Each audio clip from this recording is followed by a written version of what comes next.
Hey everybody, welcome to Microsoft Flight Simulator 2020 and Pilot Edge. I'm Bill, welcome.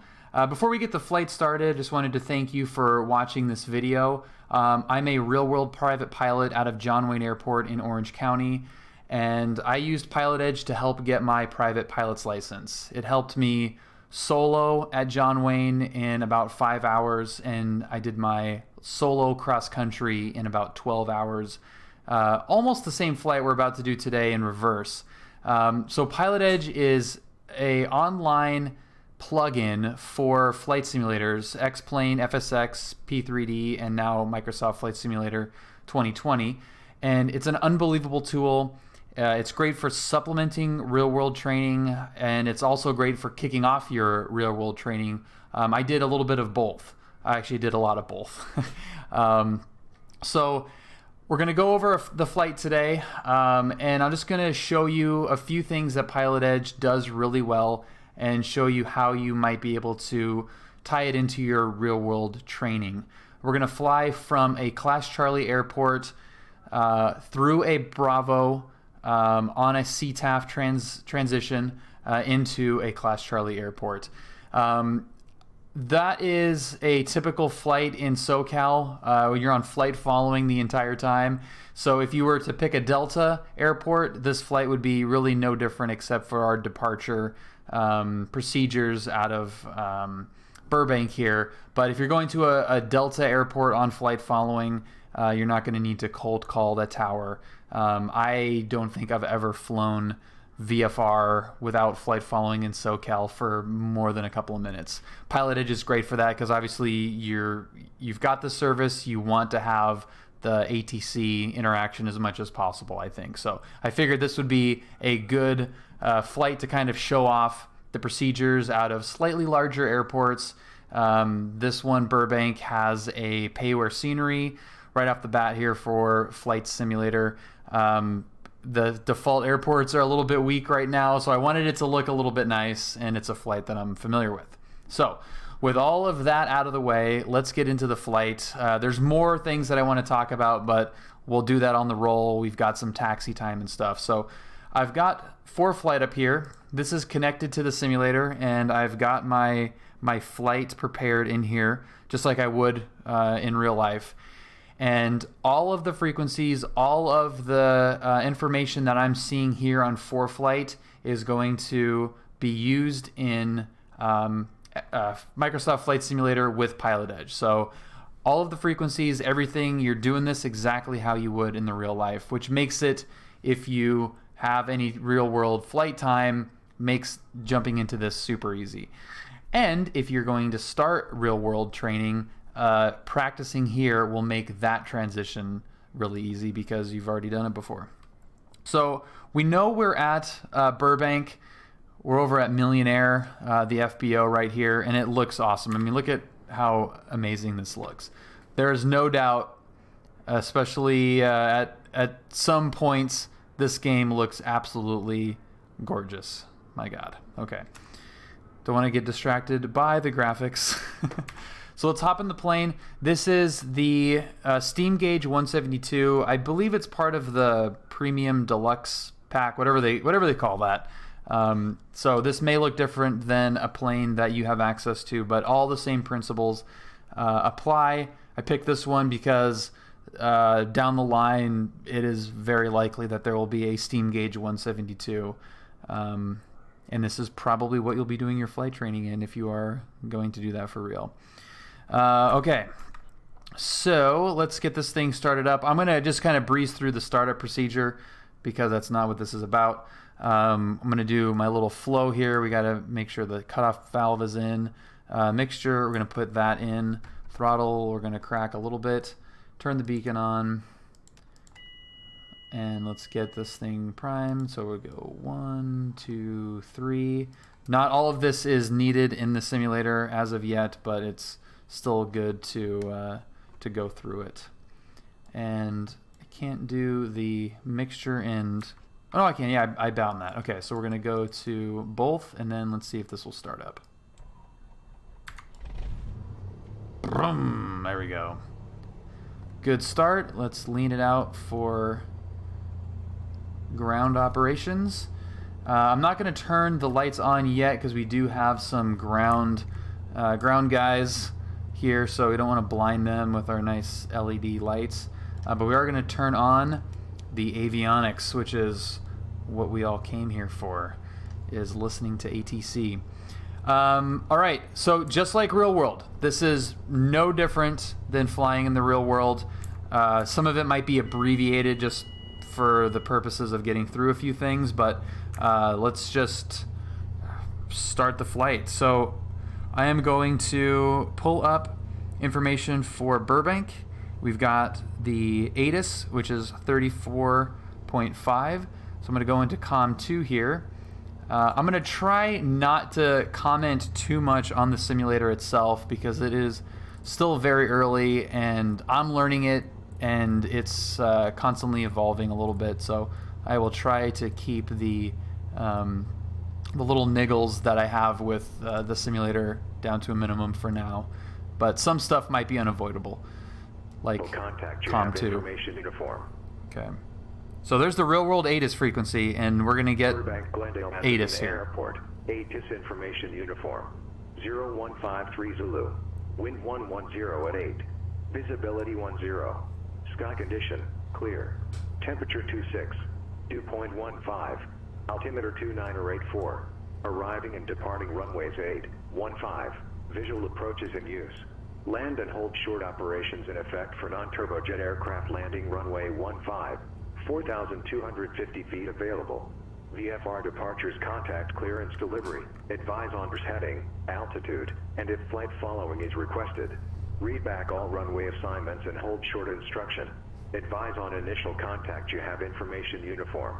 Cool. Okay, so that is the Pilot Edge ATIS, and it is going to reflect the real-world weather, which right now Microsoft Flight Sim does not depict U.S. real-world weather appropriately, so it's going to be a little bit mismatched from what we were getting in the simulator. But generally, when you have live weather turned on, that ATIS will be representative of that live weather because they're both, in theory, pulling from the same location for that.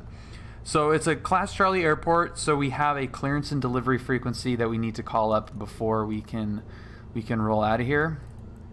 So 18.0 is the frequency, and I'm pulling. I mean, this is just off of the real-world information from ForeFlight.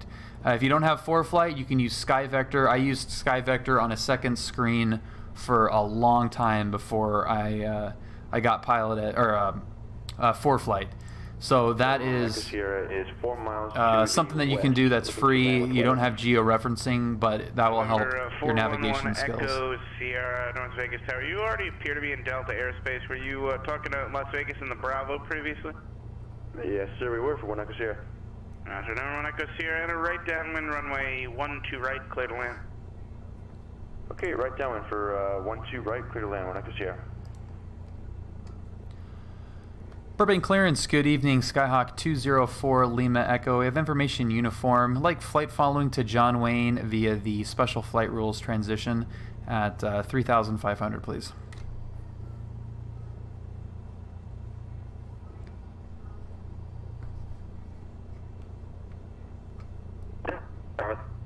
What's your clock? Should go down for all niner. Number 045 runway 29 cleared for the option. 29 clear for the option 40 Foxtrot. November 204 Lancaster, again, your aircraft. We're at Charlie 172 Slant Golf, Skyhawk 204 Lima Echo. Number 204 Lima Echo, proceed on course to the special flight rules area, at or below 2,500. Until advised, departure frequencies 134.2, squawk 1760. 760. We'll proceed to the special flight rules at 2,500 until advised. Departure frequencies on 134.2, squawking 1760, Skyhawk 204 Lima Echo. We're over at Millionaire. Number 4 Lima Echo, read back is correct. Sweet. Okay. Just like in real world, we've got some procedures here. 2,500 is our altitude restriction until we're advised, so we can put that in there just for a reminder. Departure frequencies on 134.2. I will usually put that in COM 2 if I know I have a couple more frequencies that are coming up, just so I don't have to go in and check this scratch pad once I've taken off. So I can just refer to this. I'm going to leave it in COM 2 right now because I don't, in standby, just so I'm going to change that anyway. But so 34.2 is in there. And then our beacon code is 1760. So here is our transponder. I'm going to turn it on and then do 1760. So that looks good. And then I'm going to make sure mode C is on the client. That looks good. Okay. So that looks pretty set up there right now. Alpha requesting left close traffic. Okay, so we're ready to go. Now I go back to the airport information here and go to ground. We're ready to taxi, so I'm going to go 23.9. Get in here and go 23.9. This is one of those aforementioned little annoyances right now, is getting the frequencies changed at the moment can be a little bit slow. And then tower is 18.7. So 18.7 is going to go in standby, and then we'll be ready to taxi. And we'll do our run up at the end of the runway there. Okay. Burbank ground, good evening, Skyhawk 204 Lima Echo, Millionaire taxi.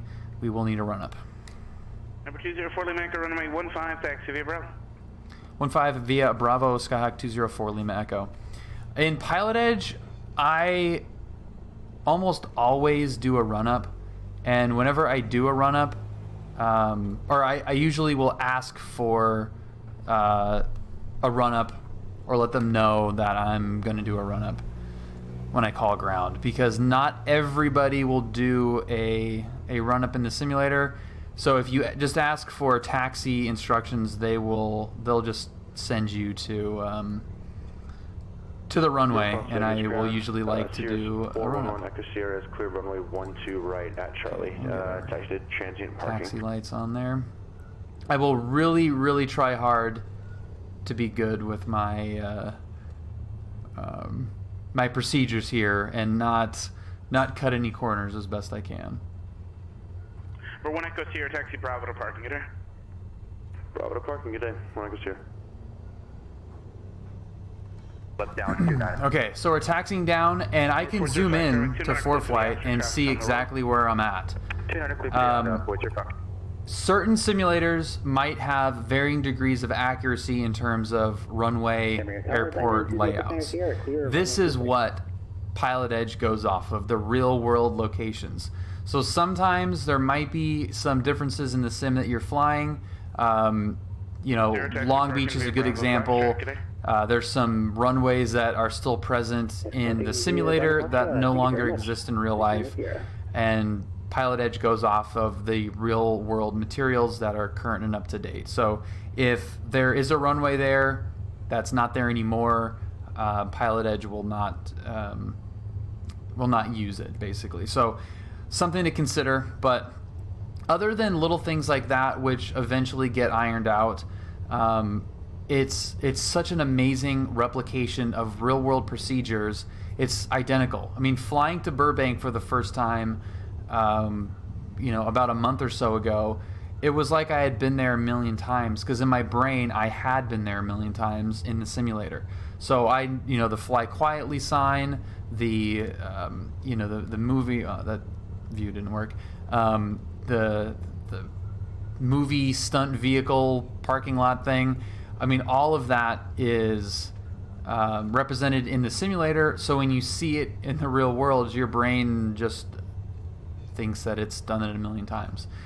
So from a training perspective, I played basketball growing up, so I was big into visualization before a game, visualizing shooting, free throws, all that stuff.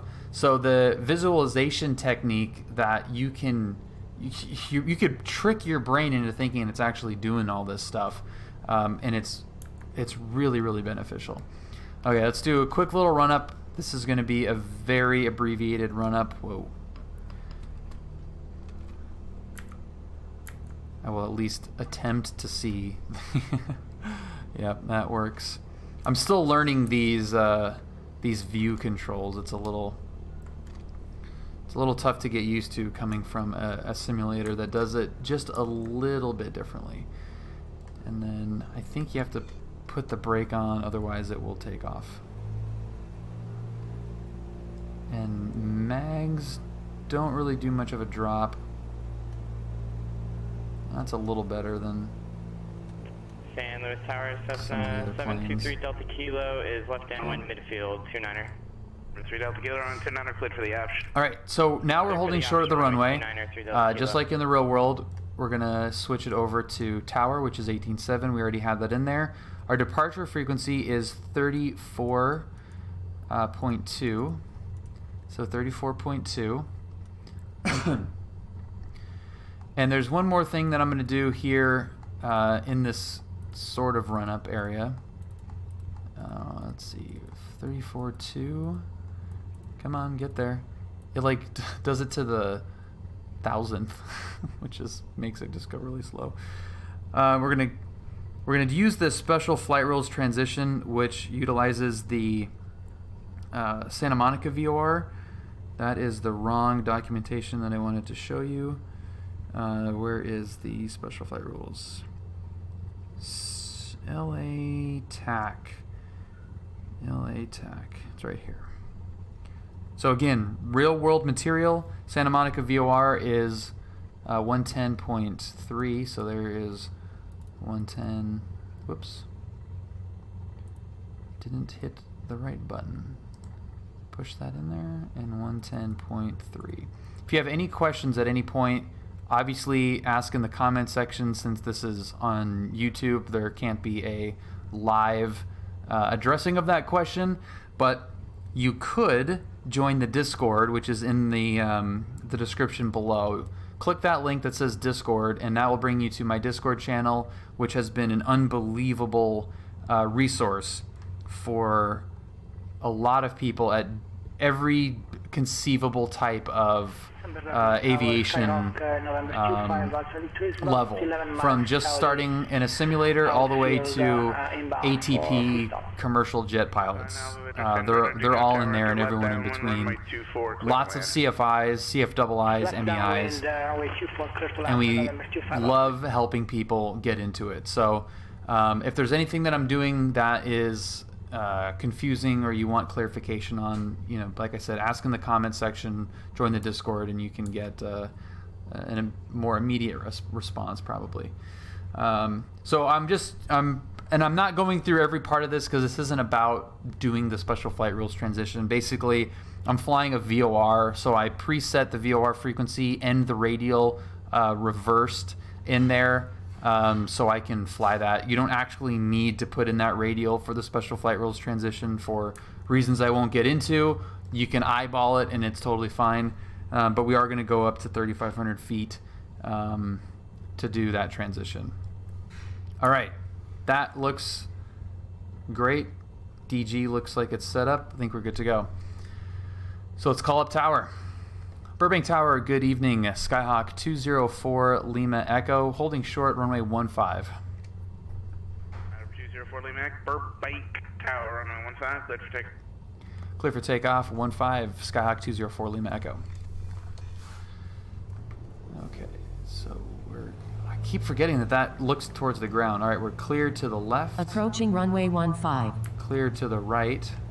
We've got a lot of runway here, so we're gonna go lights, get the strobe on. Camera, we got transponder on. Action, mixture is full rich.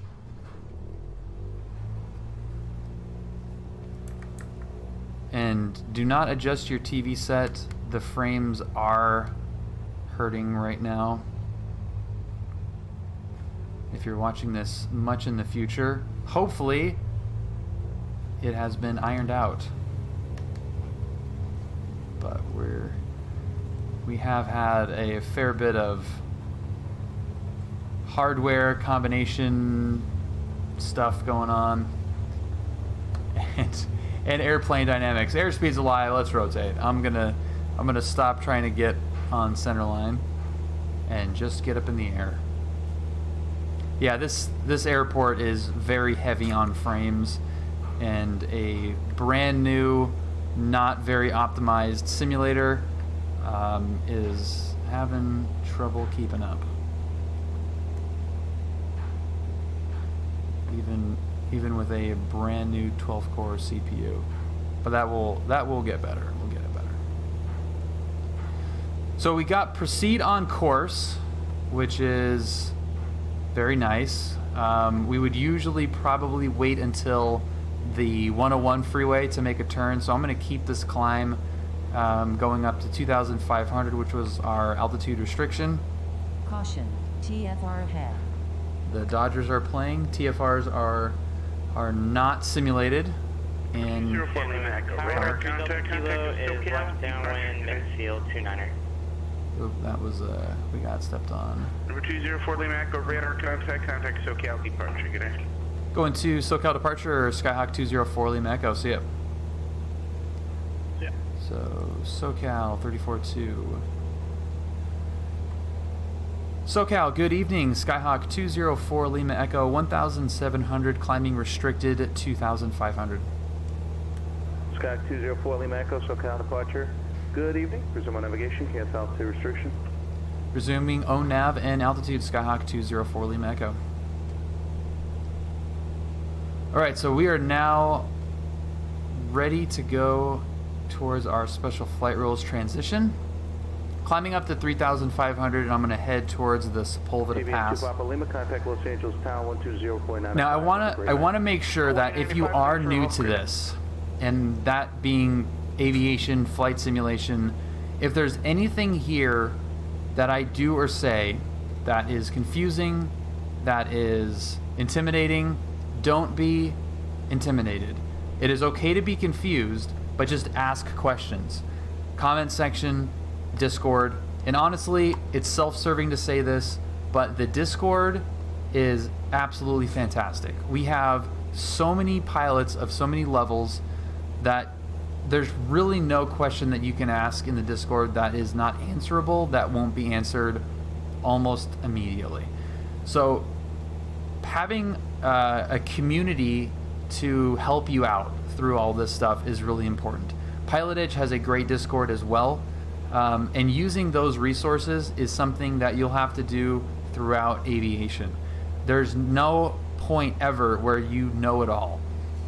You're constantly looking for answers, constantly challenging yourself, and it's something that I had to learn over the course of a few years, but I couldn't get enough of it. So that side of aviation always has interested me, and what Pilot Edge does and the level of detail that these simulators provide is an outlet to explore some of those questions in a safe and very cheap environment. This costs almost nothing compared to what it would cost to do this with a flight instructor. And that's why I was able to get to solo level so quick, because I did a lot of that training, a lot of that learning on the simulator on Pilot Edge, not with an expensive CFI sitting next to me. And that's something that you can do as well. And by leveraging community help, whether it's a Discord or, honestly, if you're into aviation, get Discord. It's so good. If you're in the right channels, I will obviously vouch for mine. Pilot Edge is also great. And just ask questions. You don't have to be doing this alone. You shouldn't be doing this alone. And Pilot Edge, the network itself, allows you to do so many things. And having that immediate feedback, that feedback loop, is awesome. Like it's so much fun to be doing this. I can't Cessna 087, can't stress it enough. contact Santa You'll Barbara. have a blast. But I want to make sure that you know that if you're intimidated by any of this, that's normal. But just don't let that stop you from actually doing it. I'm gonna turn on the autopilot, which is something that I've also done a lot of throughout my simulator flying. So we're going to turn on the autopilot, turn on heading mode, turn on altitude mode. Heading and altitude hold are great because what the simulator doesn't do, particularly this one right now, is replicate the feel and the dynamics of flying. Santa Barbara approach. It doesn't do it. And I, early on, made sure that I did not try to rely too much on, well, the plane flies like this in the simulator, and taking that into the real plane, because it was never going to work. It's 2984, and we'll pick up Lima Skyhawk 087. That looks so good. Looks so pretty. I did have to lower the graphics settings a little bit, leaving Burbank there, because it was like really stuttery. But even on the medium preset, that looks really nice. Got a few little jaggedies out there, but yeah, this is medium. Very 10 series. I have a 1066 gig GPU right now that will be upgraded soon, and a recently upgraded 3900X Ryzen CPU. So we've got Sky Quality Echo radar service terminated over the Sepulveda with a pass. Beautiful. Squawk to maintain VFR, frequency change approved. Have a wonderful night. Squawk and VFR, frequency change approved. Skyhawk 204 Lima Echo. We'll talk to you later. Talk to you soon. Okay, so we're gonna go 1201. That is the squawk code for this transition. Again, if that doesn't mean anything to you, don't worry about it. And then I'm gonna go over to what is called a CTAF, which is a Common Traffic Advisory Frequency, and that is, they're published either at airports or, in this case, an area. And I'm going to make traffic advisory calls. And they sound something like this. Special Flight Rules traffic, Skyhawk 204 Lima Echo, 3500 southbound over the Sepulveda Pass, entering Special Flight Rules about Santa Monica. Special Flight Rules. That was terrible. But it doesn't have to be good because you're on CTAF. So as long as we get the information across, it could be a little bit clunky. But yeah, I didn't have to add that we're entering, because it would be understood at this point. This is a Bravo transition, and it's published. So I showed you on 4Flight here. This is part of the TAC supplement, and you can read all about the various ways to transition the LAX Bravo. And this is one of my favorite because it's very easy, it's very forgiving, and it's fun to break up the constant ATC communication with a little bit of CTAF.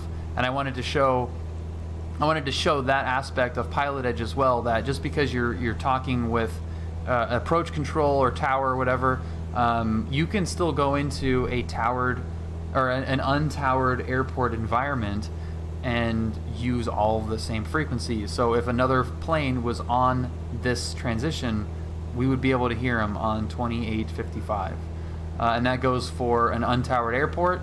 If we're out at French Valley and we're on, 22.8, and another plane was at French Valley at 22.8, we'd be able to hear them just like you would in the real world. So it's not very typical to hear other planes, like actual Pilot Edge users on a untowered airport, just because the nature of this is you want to fly to towered airports. But it does happen, and you have to be prepared for that. So you can't just, or shouldn't just, dive bomb at an uncontrolled airport without making any radio calls like you would in the real world. So does everything. Whatever real-world procedures happen, this replicates it. And that is what I really like about Pilot Edge versus other options out there, is you don't have to think about how this works. It just works like it should in the real world. It's like Guitar Hero or Rock Band. If you play guitar in the real world and you try to play Guitar Hero, it's really, really hard because you're trying to think of how to play the song that you're listening to with the, you're like, you can't do a bar chord in Guitar Hero.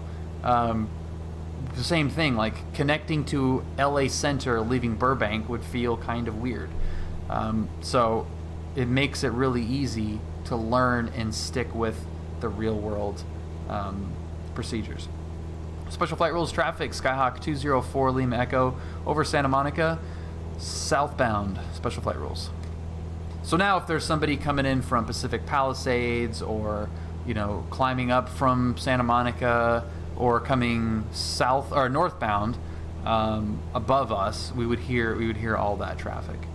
But the way that the transition is written is it wants us between the coast and the 405, which is right there. So we're doing both of those things, even though we're off the radial quite a bit. But as long as we're in between those two, we're good to go. Special Flight Rules transition, Skyhawk 204 Lima Echo 3500 southbound over Bologna Creek, Special Flight Rules.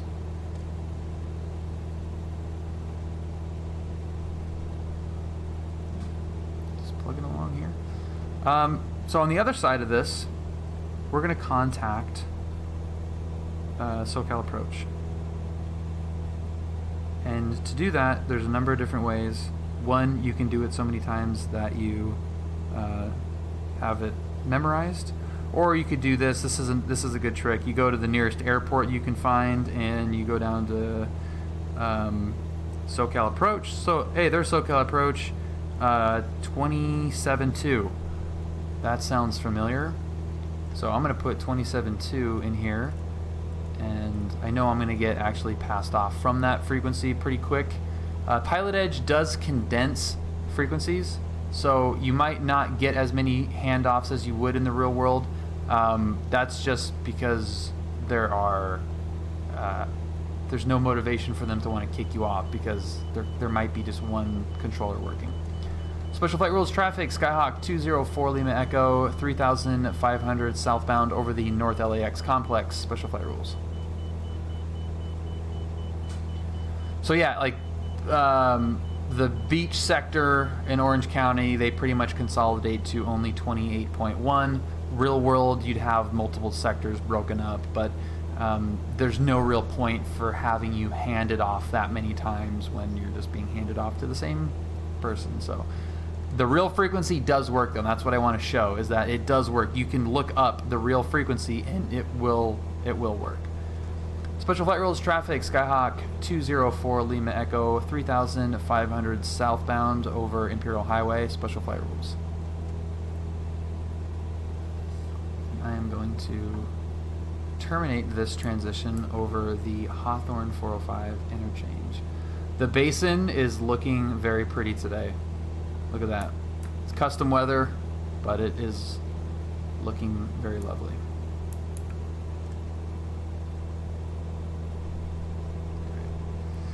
Special Flight Rules traffic, Skyhawk 204 Lima Echo 3500 southbound, beam 405 Hawthorne interchange. Last call, will be departing to the south. Special Flight Rules.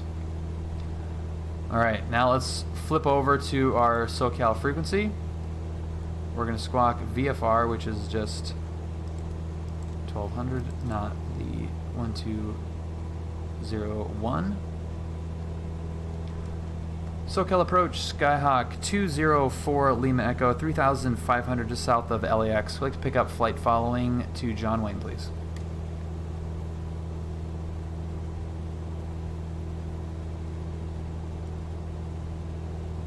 Skyhawk 204 Lima Echo, SoCal Approach, squawk tree 440 and ident, altimeter 2987, ATIS is Yankee.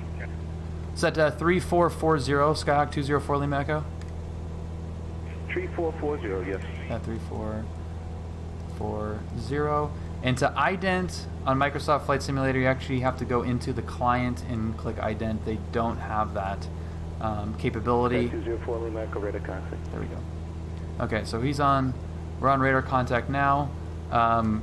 ATIS, I know for John Wayne, is 26-0. This is one of those things that, having done this a million times in the real world and in the simulator, you just kind of pick up on what's coming next and stay ahead of the flight.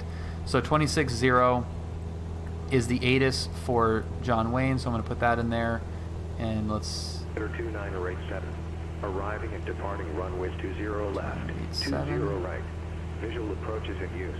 VFR departures, contact, clearance, delivery. Advise on course heading, altitude, and if flight following is requested. Read back all runway assignments and hold short instructions. Advise on initial contact. You have information, Yankee. Information Yankee. John Wayne Airport, ATIS information Yankee. 0253 Zulu. Wind 220 at 4. Visibility 10. So yeah, the wind is pretty much stuck on 220 at 4 in the US right now. So that is why we're on custom.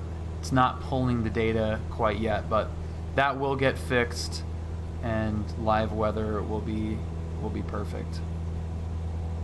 So we're on 27.2 right now, which is the typical frequency for this area. Sometimes they actually do have it consolidated in the real world, but I wanted to show a real world method of finding the approach frequency, and you call it up on Pilot Edge and it works. Wow, that looks good. This is drone cam. There's Torrance down there.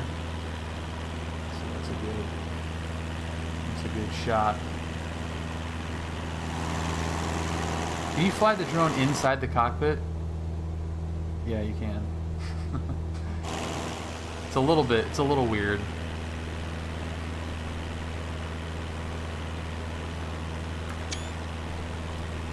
Get a little screenshot of that, it looks good.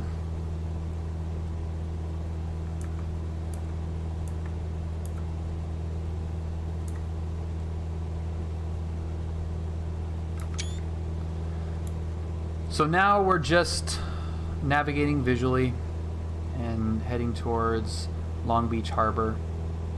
Just come a little bit to the left here. What's been excuse me. What's been really fun for me, and is a testament to what Pilot Edge, where the focus is on Pilot Edge. Is I fly out of John Wayne in the real world, and I fly out of a lot of these airports in real life, and I've picked up things that are unique, quirky, different procedurally out of those airports. And by being active on being active on the network, but also being active in the Discord and having conversations, sending emails to Pilot Edge, they've actually implemented a lot of those updates and suggestions that I have told them about. Showed them videos, look at this timestamp, you can see this is how they would call that.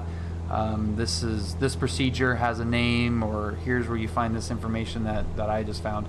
And they implement it, because what they're trying to do is not go crazy. I mean, if you are on the other side of the world, or live in Florida or Texas or the Midwest and aren't flying in this airspace, those quirks of SoCal airports and airspace won't necessarily help you in your real world training. But what it does do is replicates the real world to such a high degree that it gives you the impression, which is true, that although in the PHAC or in the FAR AIM it says this airport actually does things a little bit different, and it allows you to prepare and be ready for things that are different. And that's been one of the things that I've noticed when I've ventured outside of my little... See, 4 Flight knows already that We need ATIS, but I already got it. SoCal approach, Skyhawk 204 Lima Echo. We have information Yankee at John Wayne.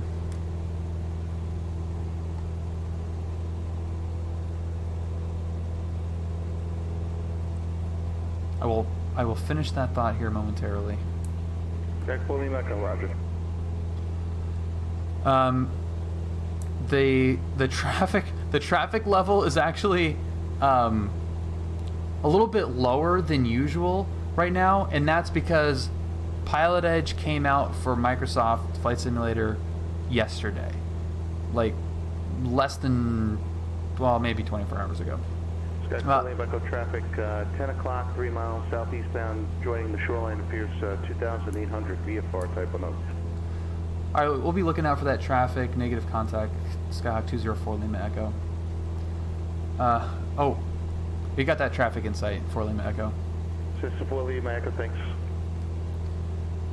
Okay, but the quirkiness of it will give you the proper training that things are different. Not every airport does everything exactly the same way. Like John Wayne, on your departure, you've got a heading, an altitude restriction, a frequency, departure frequency, and a beacon code. Those are the 4 things that you need.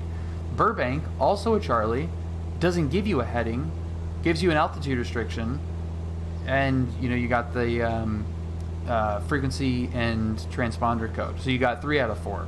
Some are 2 out of 4. There's no altitude restriction, there's no heading, there's just the frequency and the beacon code.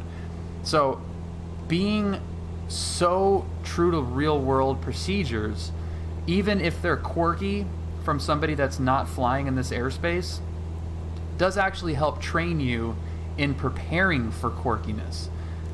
You might live in an area that has nothing but Delta airports, and they're all, single runway and really easy to deal with. But imagine if you've been training in a simulator with air traffic control in Bravo, Charlie, Delta airspaces, in some of the busiest, most complicated airspace in the world. How easy is that Delta to Delta cross country going to be for you? It's going to be boring. So that's something that, although you may not be able to fly out of your home airport on here, trust me with this airspace. And this is not from me, this is coming from people in the Discord that have thousands of hours flying all over the country, all over the world. This SoCal, ZLA, is some of the trickiest airspace and most fun to learn how to fly in. So it's great for learning and preparing yourself for whatever you've got coming. If you can fly here, you can fly anywhere. Just like, the Jay-Z song about New York, but we're about LA. And I believe that's true, 100%. I haven't in the real world ventured out too far, but I'm not afraid to, put it that way. And SoCal approach, Skyhawk 204 Lima Echo. We're going to start our VFR descent, if that's okay. Sky 4 Lima Echo, roger, that's approved. Sky 4 Lima Echo, AC traffic at 12 o'clock, 3 miles, same direction, 1,500. Traffic is in sight, Skyhawk 4 Lima Echo. Sky 4 Lima Echo, contact John Wayne Tower 126.8, good land. 26.8, Skyhawk 204 Lima Echo, thank you. Okay, so we skipped one frequency, which again, that's part of doing flights repeatedly. It is definitely easy to get into, well, this always happens one way and expect it another way. That's a perfect example of, I was expecting one frequency, we got another one, and you just got to be ready for it. It's different every time. Every flight is different. In the real world, in the sim, it's going to be different every flight. And that's if you fly out of the same airport. I am nuts because in the simulator, fly out of the same airport almost all the time. Like I am based out of John Wayne. I base myself out of John Wayne in the sim as well. It's fun for me. God bless everybody that watches the streams every week and watching me fly out of the same place every time. I love it. I wouldn't want to do it any other way, which is why I haven't done it any other way. John Wayne Tower, good evening. Skyhawk 204 Lima Echo, information Yankee inbound from the Huntington Beach Pier. Number 204 Lima Echo, John Wayne Tower, good evening. Do you have a runway preference this evening? We'll take the right side, please. Skyhawk 204 Lima Echo. Before Lima Echo and a right downwind runway 20 right for midfield. Right downwind 20 right, we'll call you midfield. Skyhawk 204 Lima Echo. Alright, so we're going to cut in right now. We've got some traffic along the coast, so I don't want to mess with those guys, really. We've got the airport in sight.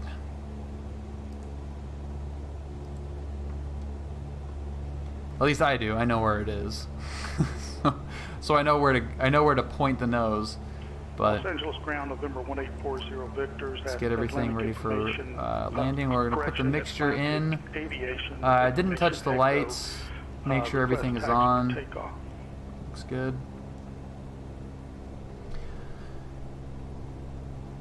Checklists are great. I use a checklist in the real world. I used a checklist for the longest time in the simulator as well until I got, really comfortable with the planes.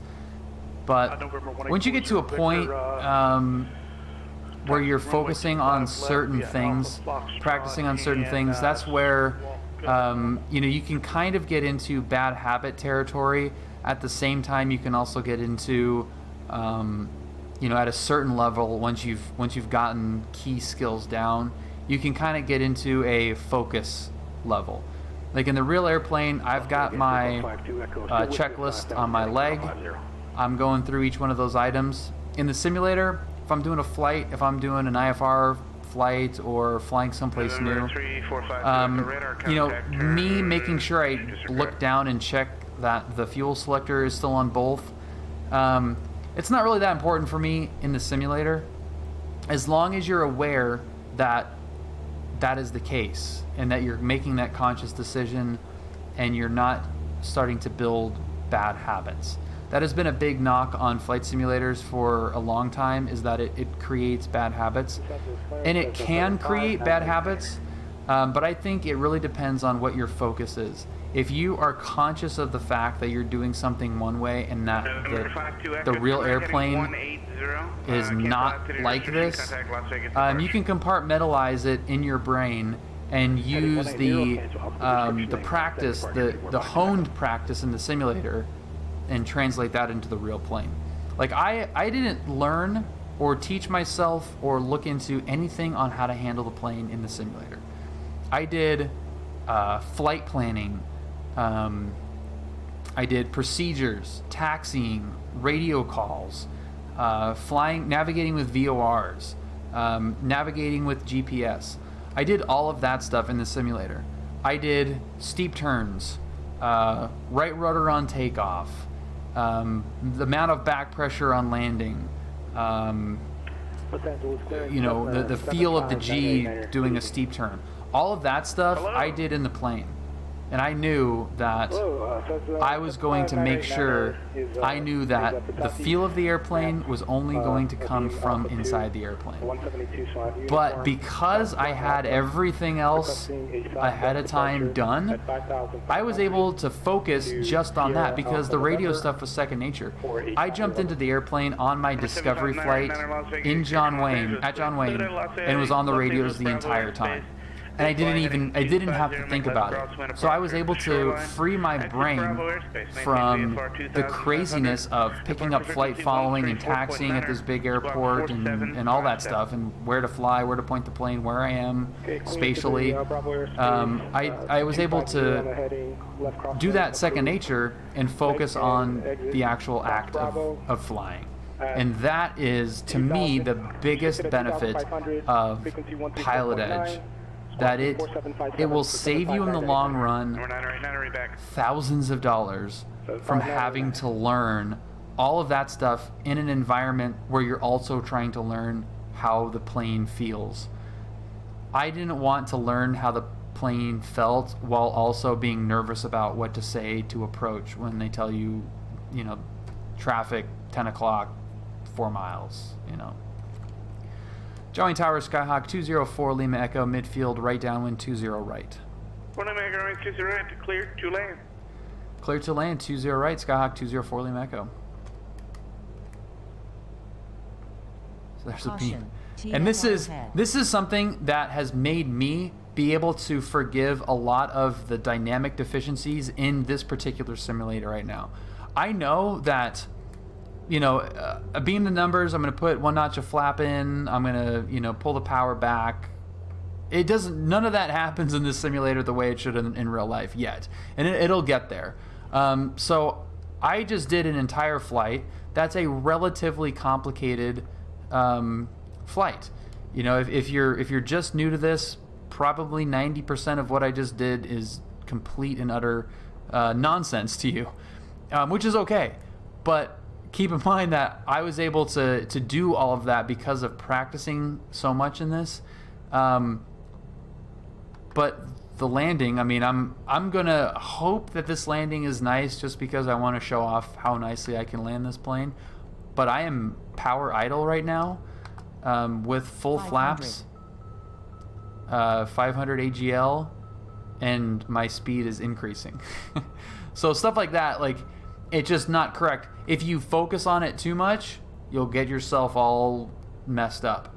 If you just let yourself say, you know what, this is nothing like the real plane, I'm going to let my CFI tell me how to land. The only thing I'm going to focus on is making great radio calls, great decisions, and get this thing on the ground. 25 left and follow the 172 traffic, 75989.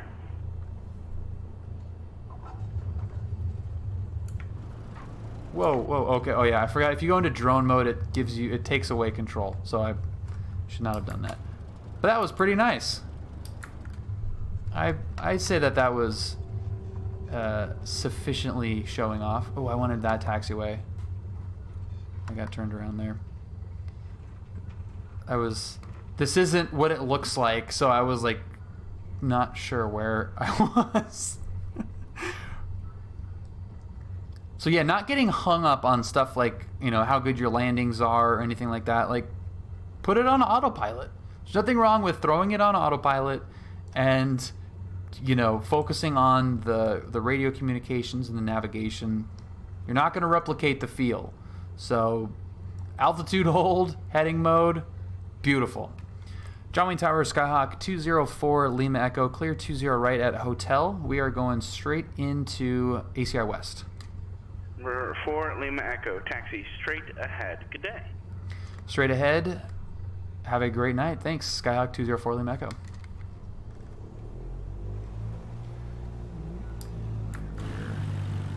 Straight into our hangars at ACI West here.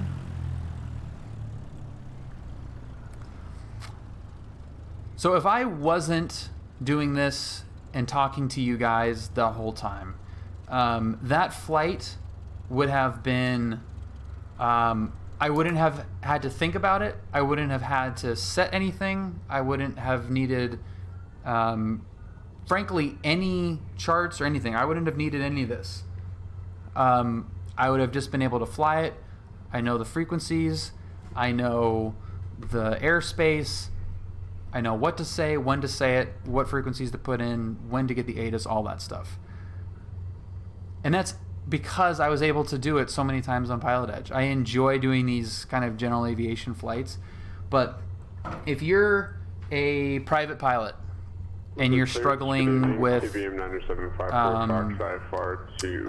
Charlie Airport, I'm going to get this thing shut down. India, Victor, with information extract.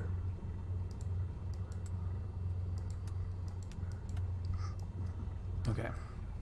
So let's say you're a private pilot, and you live in the Midwest, and you want to do a trip to, I don't know, what's a good Charlie airport? Cincinnati? Is that a Charlie airport?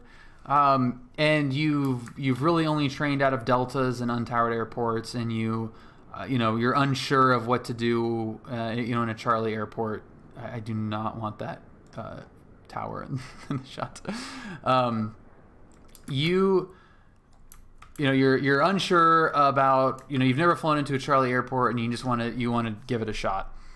Something like Pilot Edge is perfect. Not something like Pilot Edge. Pilot Edge is perfect for that because you get to replicate. You could pick a Charlie that looks kind of similar to Cincinnati or wherever, and fly in there, fly out of there, get comfortable with the procedures. If you're a student pilot and you're really close to your solo cross country, and you just want to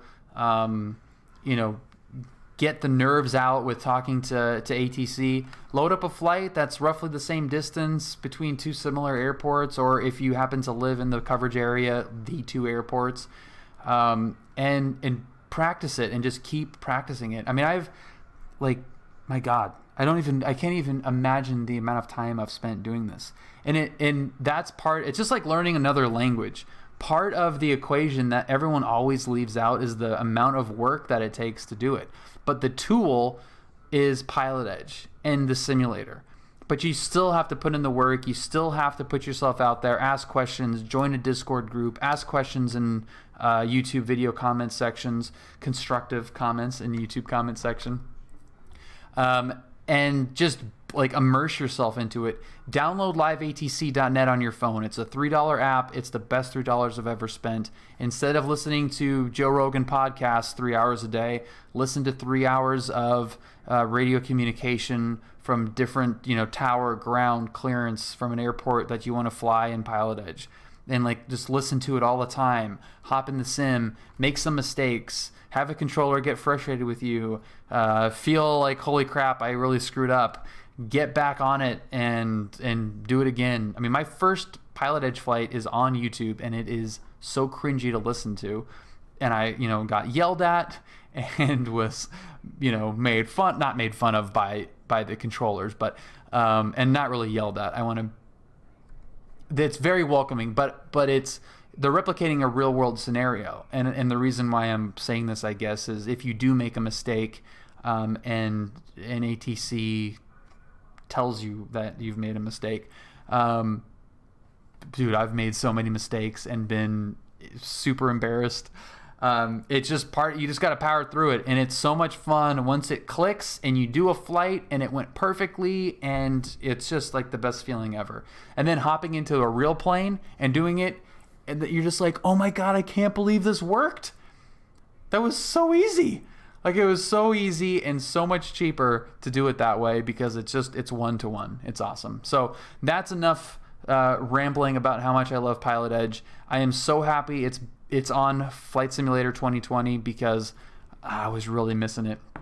I've been so enamored with this sim for a couple of weeks, flying around in the Cub in the backcountry because Pilot Edge wasn't up, that I'm super excited to hopefully share as much as I can with the new community being brought in from this simulator about how much fun aviation can be when you take it seriously. It's a blast. So thank you guys so much for watching. Thumbs up if you like the video. Subscribe if you want to see some more stuff, real world and simulator videos. And yeah, please ask questions, join the Discord, and welcome to the aviation community. Thanks guys for watching. Have a good one. See ya!